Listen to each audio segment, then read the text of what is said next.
Good morning everyone. सातपुड्याच्या निसर्गरम्य अशा जटाशंकर या अतिशय घनदाट ठिकाणी आज आलो आहे. रविवारचा निमित्त साधून एकदा नदी बघा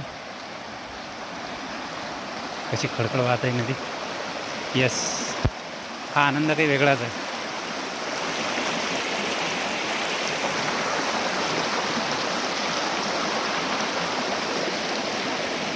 इथं समोर जटाशंकर नावाचं अतिशय प्राचीन गुफा, त्यामध्ये शिवजींची पिंड आहे.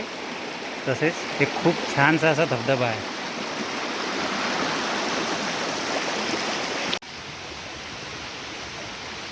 मंडळी हे बघा पळसाचं झाड. हे पळसाचं झाड इथं नदीच्या प्रवाहात पडलेलं आहे, जिवंत आहे अजून. आणि या पळसावरच हा पिंपळानं केलेला टेकवर बघा बघा बघा पिंपळाचं झाड.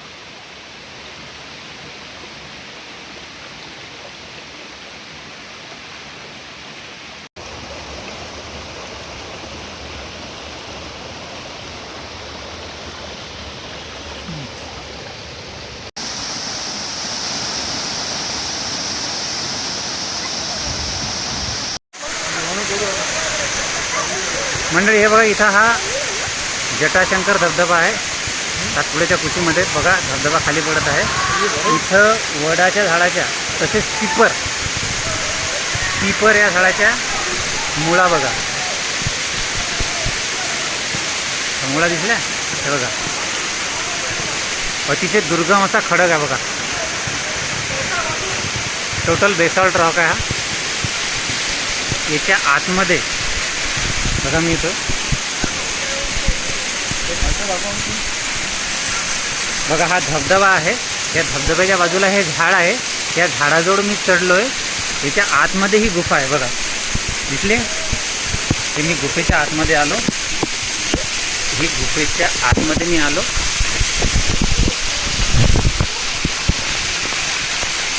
त्या पायऱ्या छोट्याशा 3 आणि इथं ही शिवजींची पिंड आहे बघा. हे त्रिशूल.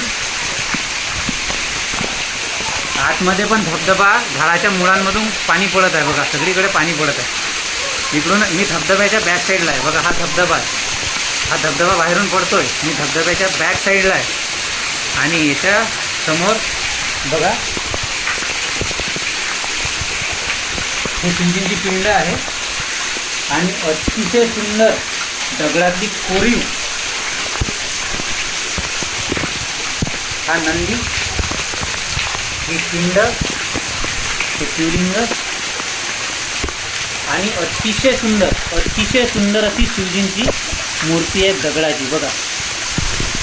माझ्या मोबाईलला मी प्लास्टिकचं कवर लावलेलं असल्यामुळे ते सगळं क्लिअर नाही आहे, बट तुम्हाला पुरेपूर याचं दर्शन व्हावं हे दाखवायचा मी प्रयत्न केला आहे.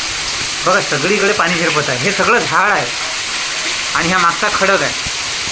हे बघा हे खडक आहे, हा झाड आहे बघा. झाडाच्या मुळं दिसल्या. हे सगळं पिपर, वडाचाच एक प्रकार असतो पिपर नावाचं झाड. हे त्याच्या मुळं आहे. त्याच्या आतमध्ये हे मंदिर आहे बघा. हा संपूर्ण खडक आहे बघा, संपूर्ण खडक आहे. या खडकाच्या आतमधूनच हे पाणी पाझरत आहे. मी एक्झॅक्ट धबधब्याच्या बॅक साईडला उभा आहे. अतिशय दुर्गम आहे पण अतिशय सुंदर आहे. बहुतेक ह्या मुळा बघा किती दूरपर्यंत आलेल्या आहेत. कदाचित ह्या जटांमुळे त्याला जटाशंकर असं या ठिकाणाला नाव पडलं असेल कदाचित, मला असं वाटते. बघा ह्या सगळ्या मुळा बघा आणि हे सगळं पाणी पडत आहे. हा बाहेर धबधबा आहे.